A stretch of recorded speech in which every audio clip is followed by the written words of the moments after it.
Og vi kan lige se dagens program her.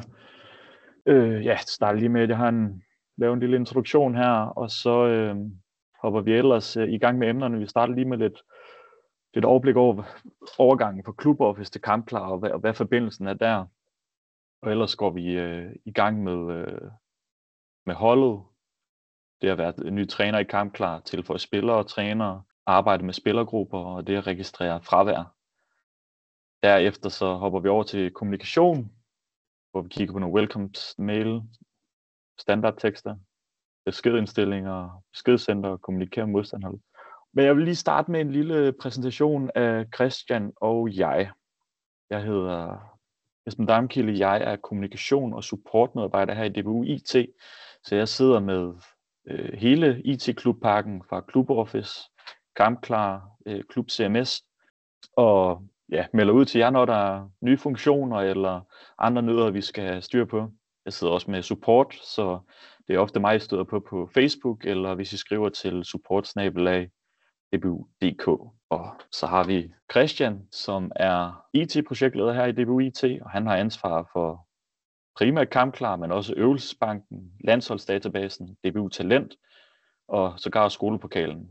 Så det vil sige, at han sidder ikke blot og supporterer alle jer brugere, når I har spørgsmål, men han udvikler også nye funktioner til alle de her områder. Så han er rigtig godt inde i sagerne. God aften alle sammen. Jeg håber også, I kan høre mig. Jeg sidder, som Esben rigtig nok siger, blandt andet med Kampklar, så det vil jeg føre igennem i dag. Før vi starter i Kampklar, så vil jeg lige slå et lille smut forbi KlubOffice. KlubOffice er nemlig klubbens medlems- og administrations- og kontingentsystem. Det vil sige, det her meget det data og den struktur, I benytter i Kampklar, bliver født i første omgang. Så derfor tænker jeg, at det kan være meget rart for jer lige at få sådan en meget, meget generel forståelse af, hvad KlubOffice er, og hvordan den struktur, der bliver lavet i KlubOffice, bliver brugt af jer over i den anden ende i Kampklar. Vigtigst af alt, fordi KlubOffice er også kanonstore, så jeg vil ikke gå i detaljer med det, men vigtigt for jer i forhold til Kampklar, det er, at i KlubOffice findes der stamhold, og det er de her stamhold, som oprettes i KlubOffice, og så bliver I sat på som trænere, og klubben kan ligeledes sætte spillere på og give jer turneringer, og de kan tilmelde jer turneringer osv. osv. Så det er herover hele grundstrukturen for IT-klubpakken sådan helt generelt bliver skabt, både for Kampklar, men også Klub CMS, hvis der er klubber, der bruger det. Men nu til Kampklar. Og Kampklar, det er som sagt et træner- og spillerværktøj, og for at være træner på et Kampklar hold, så skal man foruden at være oprettet medlem i klubben, skal man have Kampklar klubvævet, som er et adgangsgivende væv, som gør, at du som træner kan tilføje spillere og nogle af de andre gode ting rundt omkring holdet. Derudover skal man også være sat på holdet, naturligvis. Når de her trin er gennemført, så vil man kunne som træner benytte Kampklar fra mit debut og fra appen. I kan se på holdet her, der er jeg træner, og så har jeg en række spillere. Klubben har været så flink og oprette alt det her for mig, så når jeg logger ind over på mit debut, så vil jeg kunne finde det her senior herrehold inde under fanen Kampklar, og foruden det er jeg også træner for seniorkvinder, og så er jeg spiller og forældrekontaktperson. Alle de her ting og alle de her roller er samlet på fanen Kampklar.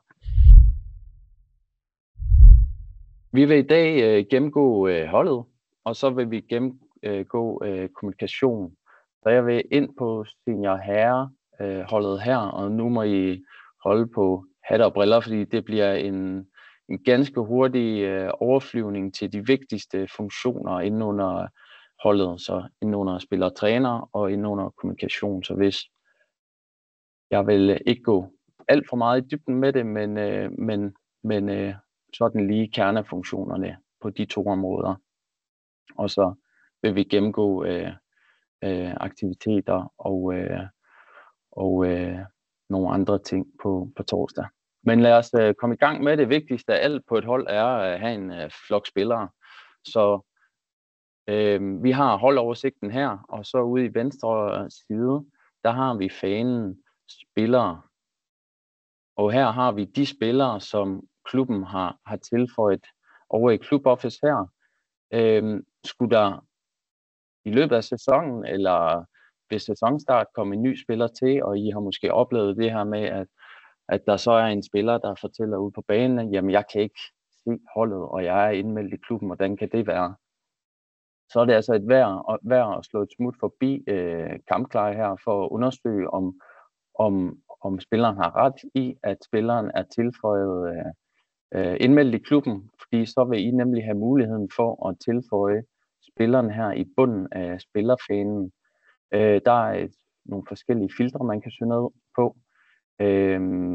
For eksempel kan man søge ned på afdelinger, og der kan jeg se, der er 2 spillere, som i den afdeling, relevant afdeling, ikke er tilføjet holdet. Så jeg vælger at tilføje Niklas og Torben Taktik her. Så nemt er det at tilføje spillere, lige så nemt er det også at fjerne spillere. Det er på minus-ikonet her ude til højre.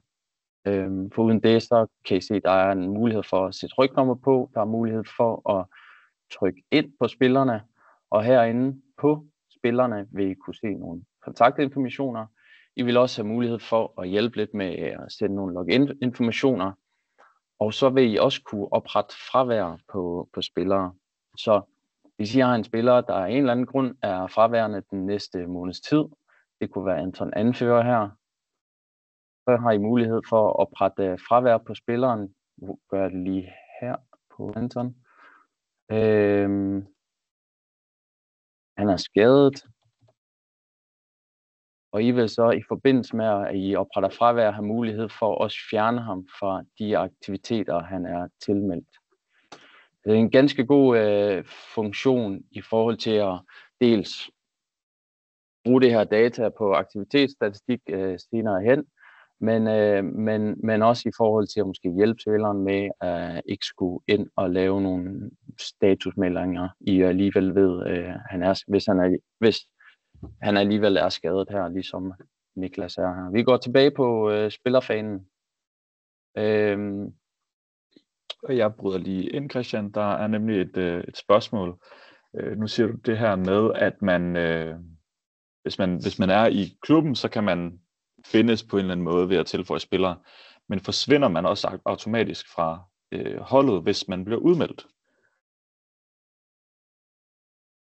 Ja, hvis man er udmeldt af klubben, vil man forsvinde fra holdet. Hvis man er fjernet fra klubben, vil man ikke automatisk forsvinde fra holdet. Man får en mulighed for at fjerne spilleren fra holdet, men dermed fjerner man ikke spilleren fra de aktiviteter, spilleren er tilmeldt, eller man har mulighed for at fjerne spilleren helt fra holdet og alle fremtidige aktiviteter og opgaver. Men er spilleren udmeldt, vil spilleren forsvinde fra holdet. Godt. Jeg går videre. Herinde på spillerfanen er der også mulighed for at oprette spillergrupper. Det skal sige, at spillergrupper er meget sådan, ikke forbeholdt store hold, men alle kan jo bruge dem. Men det er tit noget, vi ser bliver benyttet på store stamhold, som har flere turneringshold. Så hvis man er en spillergruppe på 30, så er der måske behov for at have lidt styring på, hvem der tilmelder sig hvad, hvis man er tilmeldt flere turneringer. Så spillergrupper er en måde at styre til- og fremmeldinger på aktiviteter. Så jeg har på mit hold her 2 spillergrupper. Det kunne også være et første andet hold. Det kunne også være alle mulige andre kategoriseringer på spillergrupper. Det styrer man selv her.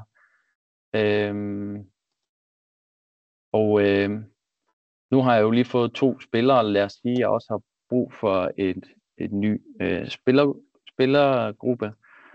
Et helt tredje hold her, og det kalder jeg bare grøn og opretter spillergruppen. Vi er ved at oprette et nyt tredje hold, kan man sige, og så placerer vi Torben og Niklas der.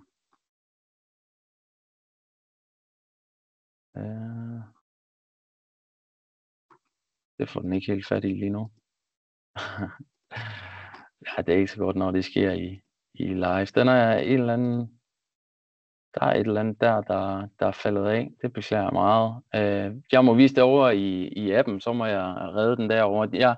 Jeg befinder mig i et testmiljø her, så det er ikke det, I vil se på live. Så der kan være nogle ting, der lige er faldet af, og det virker i hvert fald til det her med spillergrupper er faldet af i mit testmiljø.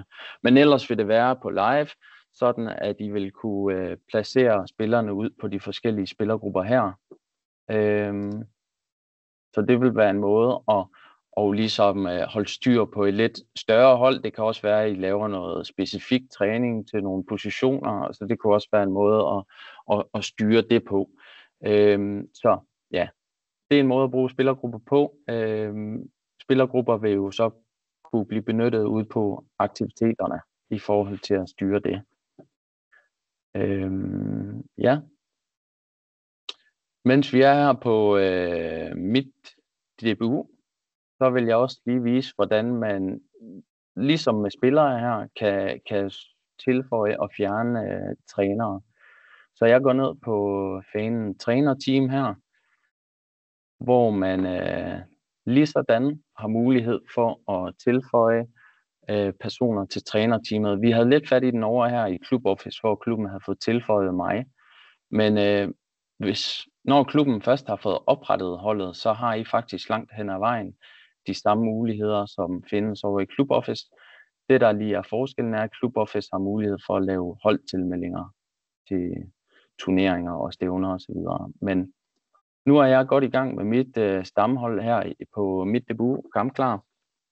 Og jeg ved, der er en skidegod træner, som jeg har aftalt at tilføje til mit trænerteam. Han hedder Anders Assistent. Så jeg tilføjer ham til mit trænerteam og gør ham til assistent her. Det var det med pokkers. Den driller også, det er jeg altså ked af. Den er også hoppet af her på test. Nå, jeg håber, I kan se ideen i hvert fald. Det er at kunne tilføje træner her ude på stamholdet. Ligeledes har man også mulighed for at invitere holdkontakt, hvis man har en træner, som man ved ikke allerede er indmeldt i klubben, oprettet i klubben, men som man gerne vil invitere. Så har man mulighed for at skrive noget mailadresse her og en besked til klubben med, at jeg har aftalt med Esben, at han skal være en del af trænerteamet. Så lander den i sidste ende i Club Office her, som en anmodning om at blive træner på det her hold, og klubben har så mulighed for at acceptere, og så ender træneren til syvende og sidst herinde i trænerteamet. Godt. Så der er muligheder for at både vedligeholde trænerteam og spillere her på mit debut. Samme muligheder langt hen ad vejen har vi over i appen, så jeg flyver lige hurtigt derover, så I kan få lov at se, hvordan det går for sig. Vi er nok alle sammen bekendt med appen her, og appen er jo god at have ved hånden, når man står ude på banen. Så vi går ind i kampklar ved klik på kampklar-ikonet hernede i bundmenuen. Og ligeledes som vi så inde på mit debut, så har jeg mulighed for at komme ind på de forskellige hold, som jeg er træner på. Jeg går ind på samme hold her, senior herre, hvor at jeg har en komplet aktivitetsoversigt, ligesom på mit DBU. Og jeg har en fan herude til højre, der hedder holdet, hvor jeg har mine spillere, og i bunden også mine trænere. Nu slutter vi ved at snakke med, hvordan man inviterer trænere, så lad mig starte med at også vise, hvordan man inviterer trænere herover. De her punktummer, eller prikker op i højre hjørne her, helt generelt i appen, er vigtige at kende til, fordi der ligger nogle funktioner heroppe, som er gode at kende til. Trykker jeg heroppe i højre hjørne på de 3 prikker, så vil jeg få mulighed for at invitere en ny holdkontakt på samme måde, som vi så inde på mit DBU. Og dermed på samme måde også inde i Club Office, for at klubben har mulighed for at acceptere træneranmodningen. Og så vil træneren blive placeret her på holdet. Så der er desværre ikke mulighed for, på samme måde som vi lige så på mit DBU, at tilføje trænere. Men det er der i forhold til spillertruppen, så lad os se på, hvordan man gør det. Det er igen heroppe på de 3 prikker i højre hjørne, og inde på redigere holdet har man mulighed her for at fjerne spiller, og her har man igen mulighed for at fjerne fra holdet eller fjerne fra alle aktiviteter, og mulighed for at give trøjenummer. Anton han får nummer 6. Godt. Så klikker man heroppe i headeren på tilføj spillere, I kan se den der hvor der står redigere holdet, og så er der tilføj spillere. Hvis jeg klikker der, så har jeg på samme måde mulighed for at søge ned på spillere via afdeling og via hold og via navn.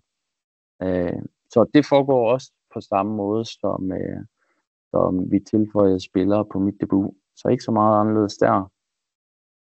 På samme måde har man mulighed for at arbejde med spillergrupper her i appen. Det er over på fanen spillergrupper. Og her har man mulighed for at rykke lidt rundt på det. Jeg klikkede ind på blå. Jeg har mulighed for herinde på spillergruppe blå at ændre navn eller farve. Og over på fanen spillere har jeg også mulighed for at for eksempel gøre Anton anfører en del af spillergruppen blå. Det bekræfter jeg, han skal være. Det virker til ikke generelt, der er noget med spillergruppe her på testmiljøet. Det er sgu super ærgerligt. Det er jeg ked af. Det er ikke lige spiller. Det gør det til gengæld på live. Så jeg håber, at I hvert fald kan se, hvad idéerne er, og så skulle det gerne virke på live. Så det var i forhold til muligheder for at tilføje spillere i appen, og det kan altså være meget godt at have ved hånden, netop hvis man har det her scenarie med en spiller, der siger, jamen jeg kan ikke se noget inde i min app, og så har man mulighed for lige i appen her gå ind og se på under redigere hold, om spilleren er indmeldt i klubben, og er spilleren det, så vil I jo kunne tilføje spilleren lige med det samme derude på banen. Godt. Det var lidt omkring, hvordan man inviterer trænere og tilføjer trænere, og hvordan man på samme måde tilføjer og fjerner spillere, og registrerer fravær og arbejder med spillergrupper. Jeg går tilbage på mit debut. Jeg ved ikke, om vi måske lige hurtigt, bare for forståelsens skyld, skal se, hvordan det her med spillergrupper, man arbejder med det helt ude på aktiviteten. Bare for at lige følge spillergrupper til ende. Ja, jeg var ved at vise, hvordan man benytter spillergrupper helt ude på aktiviteten. Lad os gå ind på en kamp her, hvor jeg har valgt at forbeholde kampen til spillergruppe blå. Så det vil sige, at det er kun personer i spillergruppe blå, der kan tilmelde aktiviteten. Jeg har dog valgt, at alle på holdet skal kunne se aktiviteten, men det er kun spillergruppe blå, som må tilmelde aktiviteten. Havde jeg valgt det sådan, at det måske lidt mere rød skal ikke kunne se, hvad blå laver, så er det jo bare at fjerne fuld synlighed for alle, og så vil det kun være blå, der kan se aktivitet for spillergruppe blå. Så det er måden, det fungerer på. Det er en ny funktion faktisk, det her med fuld synlighed for alle, så man også kan komme ud og høppe på sine venner, selvom man ikke er udtaget til kampen. Godt. Ja, I stiller bare spørgsmål, som sagt. Men ellers var det egentlig det, jeg havde om holdet. Ja, der er et spørgsmål. Ja, vi har et spørgsmål, der gælder, om man kan bruge spillergrupperne til at inddele efter årgang. Altså hvis man nu har et stort hold med flere årgange på. Ja, det vil man i realiteten sagtens kunne gøre. Der er ikke nogen styring på. Altså så længe personerne er en del af stamholdet her, så styrer man selv, hvem der ligger i hvilken gruppe. Så vi kunne godt kalde den her årgang 2015, og så placere alle de personer, som er en del af årgang 2015 i den her gruppe, og så oprette, når vi tilføjer turneringer, så sige, at jamen, den her turnering er forbeholdt årgang 2015. Så ja, lige præcis, det vil være en oplagt mulighed at bruge spillergruppe i den sammenhæng. Helt klart. Godt. Jeg har taget lidt med i forhold til, hvordan man kommunikerer med sin spillertrup, og også hvordan man laver noget godt forarbejde i forhold til at kommunikere med sin spillergruppe. Så lad os starte der. Helt grundlæggende, så er det jo vigtigt at forstå, at de her beskeder, man sender i Kampklar, ender i spillernes beskedcenter heroppe. Og alt afhængig af, hvilke indstillinger spillerne har. Nu kan vi for eksempel gå ind på mine indstillinger. Alt efter hvilke indstillinger spillerne har, så vil det komme ud som en app-notifikation, en e-mail eller en sekundær e-mail. Det er en, man sætter hernede i bunden. Så der er mulighed for spillerne, ligesom for jer, og tilpasse, hvordan man vil notificeres omkring de beskeder, der ender i beskedscenteret. Ja. Igen, i forhold til kommunikation, så er der nogle forskelle mellem, hvad man kan på MitDBU og hvad man kan i appen. Så lad os starte på MitDBU, fordi det er der, man kan flest ting. Og nogle af de ting, man kan på MitDBU, det er sådan mere grundlæggende opgaver, som man så senere hen kan benytte både på MitDBU og i appen. Den første ting, jeg vil runde i den forbindelse, det er velkomstmailen. Den ligger her inde under indstillinger. Og inde under indstillinger, der er der også nogle andre muligheder for at vedligeholde holdet. En af dem, jeg ofte hører i supporten, det er med holdnavn, hvor at man hed U15, og nu er man oprykket til U16, og det fremgår ikke, fordi at det er ikke alle, der sidder i kluboffice og vedligeholder data helt ud på stamholdene, hvis man har 30 af dem. Så der kan man selv redigere i holdnavn. Og rykke lidt rundt på det, så det passer. Der er også mulighed for at oprette holdopgaver. Men de her ting, dem kommer vi også lidt mere ind på omkring holdopgaver, dem kommer vi ind på torsdag, så det vil jeg gemme dertil. Men der er mulighed for at lave en holdbesked her. Den her holdbesked, den ligger sig heroppe og er kun på mit debut. Så er der mulighed for at lave en velkomsttekst, og det er den, der kommer med i velkomstmailen her. Der har jeg skrevet en lille personlig besked til de nye spillere, der bliver en del af mit hold. Og den der personlige besked, velkomst, som det er, den vil så ligge sig i toppen. Nu trykker jeg lige på, jeg trykker på vis mail her. Den vil så ligge sig op i toppen af mailen som en lille personlig besked til den nye spiller, og under det vil der så ligge noget generel information, som også kommer i forbindelse med, at man er blevet indmeldt og placeret på et hold, som benytter kampklar. Ja, så man kan lave en lille velkomsttekst her. Så kan man også lave nogle påmindelsesindstillinger, som man kan bruge igen ude på aktiviteterne. Her har jeg lavet en til træning til personer, som ikke har svaret endnu, og den kommer automatisk ud på træninger 2 dage før.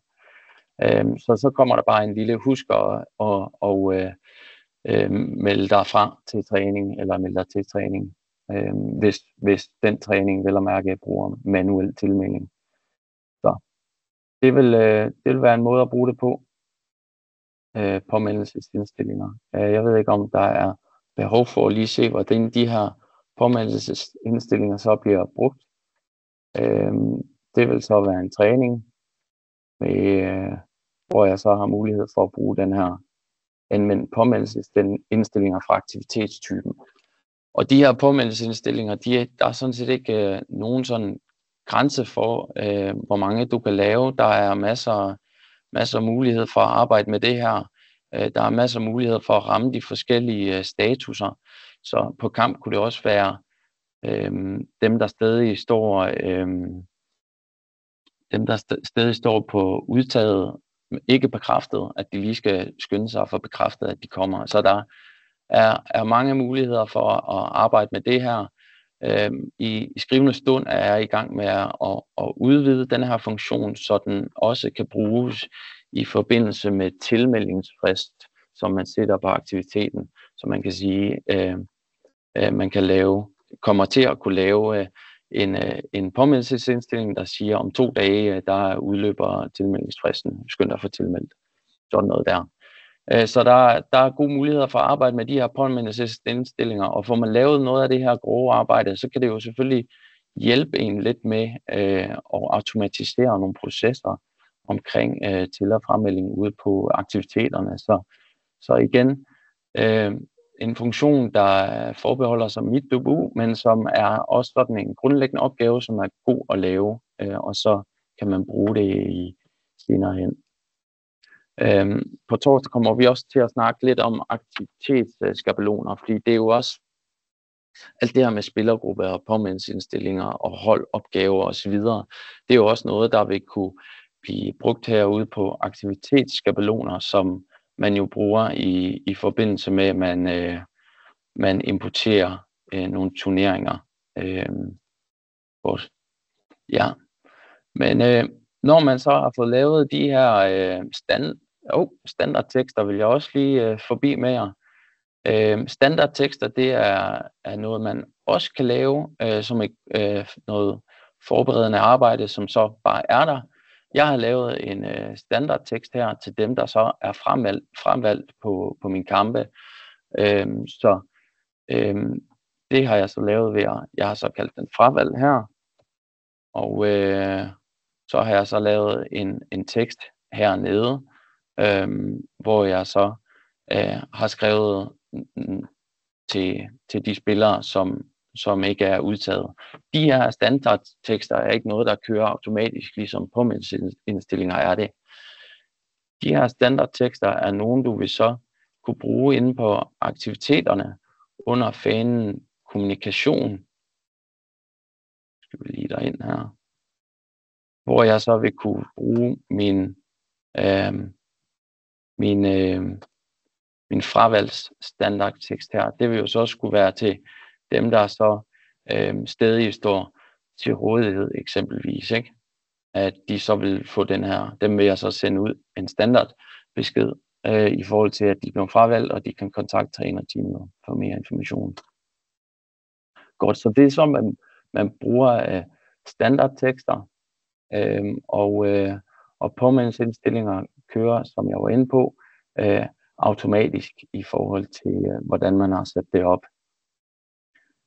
Allersidst, en anden kommunikationsmulighed er også at kommunikere med trænere. Der er mulighed for at kontakte trænerne.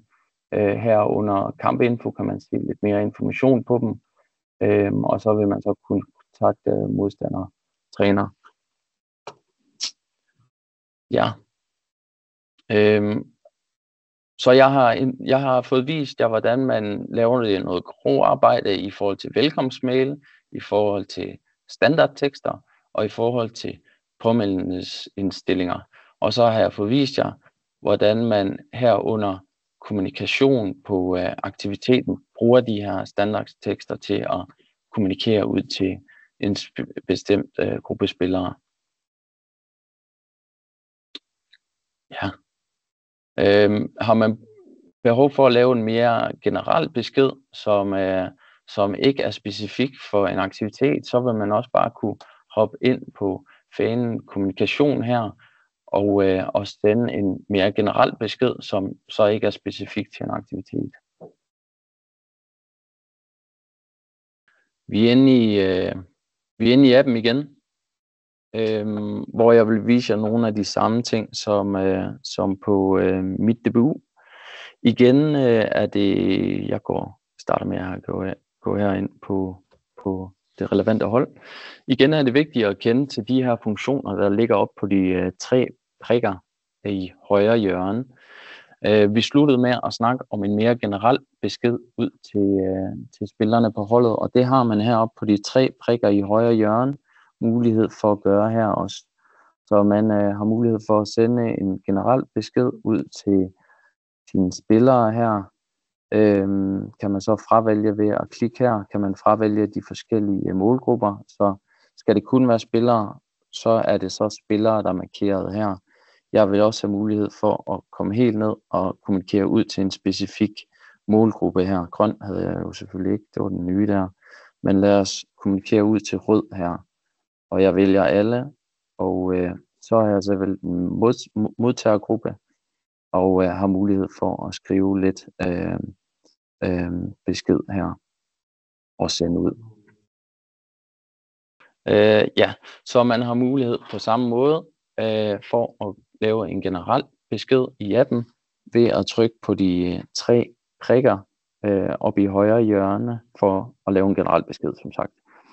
Så har I måske gættet, at man på samme måde inde på aktiviteten har mulighed for at lave en specifik besked i forhold til aktiviteten op på de 3 prikker i højre hjørne her, ved at sende en besked til deltagerne her.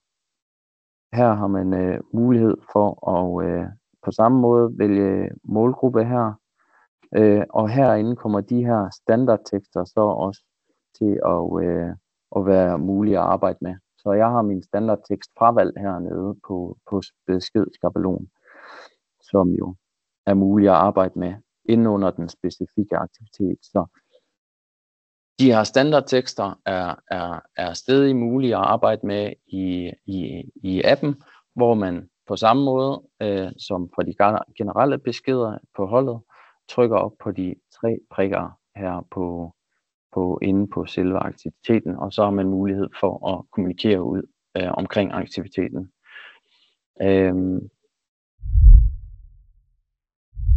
En generel besked op på de 3 prikker her på aktivitetsoversigten, altså på holdforsiden, når du lige kommer ind på holdet her, så er det op på de 3 prikker her og send besked til holdet.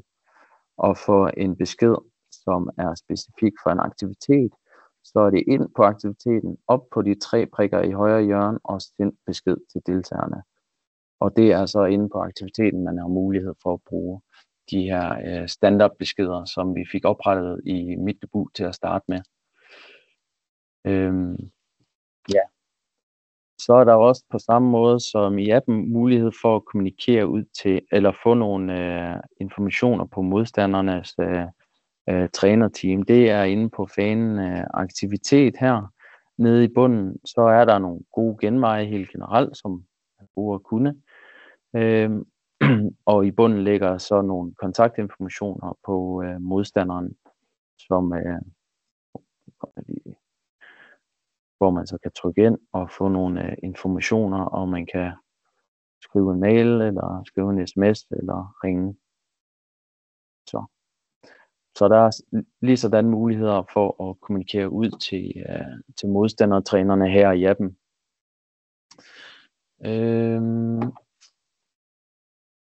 Nogle andre muligheder i appen, og egentlig også på Mit DBU, men nu viser jeg dem her i appen, det er en opslagstavle her. Der har man mulighed for at oprette opslag til alle på hele holdet, så både spillere og trænere. Og inde på aktiviteterne har man mulighed for at lave kommentarer også. Her vil de kommentarer, der kommer i forbindelse med eventuelle fremmeldinger, også lægge sig alle sammen, så I har mulighed for at tilgå dem. Ja. Så en række muligheder for at kommunikere med holdet, både fra appen og fra Mit DBU.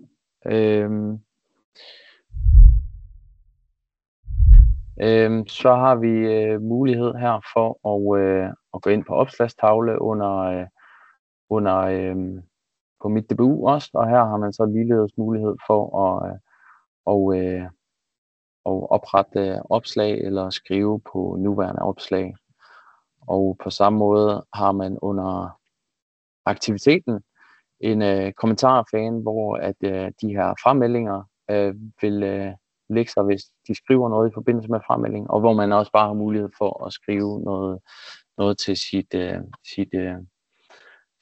sine spillere. Spillerne vil jo så få at vide, at nu ligger der en besked under kommentaren. I dag har vi fået rundet, hvordan man arbejder med spillertruppen, både i forhold til for i fjern spillere og arbejder med spillergrupper. Der er godt nok ked af, at det ikke lige virkede her på test, når jeg skulle vise, hvordan det fungerer. Så har vi fået arbejdet lidt med kommunikation i forhold til noget af det grove arbejde, der ligger her på indstillinger, med holdbesked og velkomsttekst og påmeldelsesindstillinger. Og så har vi også fået oprettet en standardtekst, eller jeg havde snydt lidt hjemmefra og oprettet en standardtekst i forvejen. Og de her standardtekster kan jo så benyttes ude på aktiviteterne. Men det var alt fra mig. Det var det, vi havde for denne her gang i hvert fald. Så hvis I har nogle spørgsmål, så svarer jeg meget gerne på dem. Ja, vi kan starte fra toppen her. Der er en, der har spurgt om notifikationer, de kommer som sms. Nej, det gør de ikke. Det gør de ikke mere. Det er noget, vi har fået fjernet for jeg mener det omkring et halvt år siden, og årsagen til det er, at det blev for dyrt simpelthen, og så dernæst er beskeder også, en besked var egentlig bare en besked om, at du har en besked i beskedscenteret, så i sidste ende det samme som en notifikation. Så det ene med det andet besluttede vi at fjerne sms, så der var råd til andre ting. Ja. Og så har vi et spørgsmål om, hvis man har sine spillere delt op i hold, er det så muligt at gøre aktiviteten synlig for 2 hold, uden at man skal gøre den synlig for alle? Ja, man kan i princippet vælge alle. Det vil jo så være lidt åndssvagt, eller ikke nødvendigvis, men ja, man kan vælge det antal spillergrupper, man selv synes, at der er behov for at vælge. Så Det er godt. Så har vi et spørgsmål, der går på, om systemet kan gøre opmærksom på, hvis man er sat på en kamp ulovligt, fordi man for eksempel har spillet på et højere niveau. Altså, der vil inde på deltagerlisten her komme en markering på spilleren. Nu er der ikke nogen af de her spillere, som de her spillere allerede holdkort berettiget på kampen, men hvis de ikke er holdkort berettiget på kampen, så vil der komme en advarsel her. Hvis en spiller ikke er holdkort berettiget, fordi det for eksempel er kontingentfri, hvordan gør man så? Det er vel et spørgsmål, der ordnes i virkeligheden i kluboffice, tænker jeg. Ja, altså, der vil være det, hvis ja, vi er lidt over i kluboffice, men hvis klubben benytter automatisk kontingentkørsel, så vil der komme en, medmindre at klubben har valgt, der ikke skal gøre det, så vil der komme en markering på spilleren, hvis spilleren er i restance, bare med en information om, at spilleren er i restance. Der vil så også være mulighed for, at restance er lige med holdkortspærring, og det vil der så også blive informeret om, hvis det er tilfældet. Men igen, det kommer an på, om klubben benytter automatisk kontingentkørsel, eller i hvert fald økonomi fra DBU i kluboffice. Jeg er ikke sådan fuldstændig inde i det, men det er i hvert fald den grundlæggende funktion i forhold til det, du spørger om.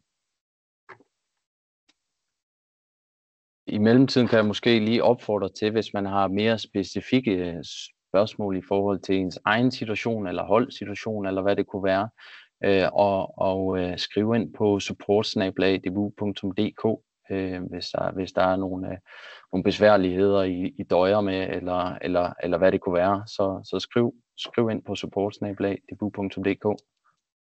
Ja, skal vi ikke sige det? Tak for jeres opmærksomhed. Tak for i aften. Ja, det siger jeg også. Tak for i aften.